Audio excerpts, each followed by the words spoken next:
Hello and welcome to this video on key differences between a fact table and a dimension table.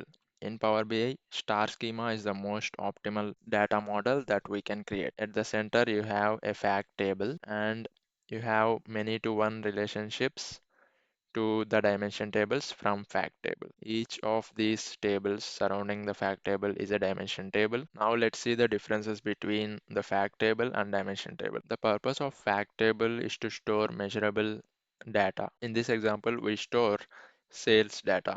So the fact table will have all the transactional information of a particular business. Here it is sales. The dimension table stores descriptive data. Here product is an attribute, customer is an attribute, reseller, sales order, date, and sales territory. All of these will have the details of each of the attributes which are connected to the sales table. If we see the data type in fact tables, generally our main focus will be on numeric data.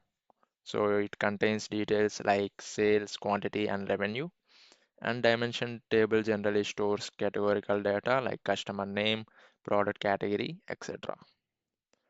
The size of fact table is very large because it is transactional data and it grows as the transactions increase. And the dimension table is smaller because it contains the details of each of the attribute and it is limited. So generally it contains reference data which we have seen like customer details, product details, date, etc.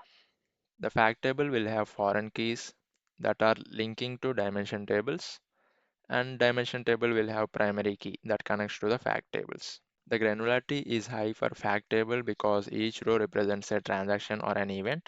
It will have multiple records. The granularity for dimension table is low because each row represents a unique entity and most of the time it will not change.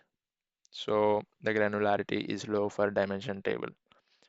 The usage of fact table is it is used for aggregation and calculations, and dimension table is used for filtering and grouping. The example of fact table is sales table, which contains details like order ID, sales amount, quantity. And the example of dimension table is customers table, which contains details of customer like customer ID, name, and region. These are the main differences between a fact table and dimension table, and understanding these key differences will help you create optimized data models using Star Schema. That's it in this video. I hope you have found this useful. I will see you in the next one.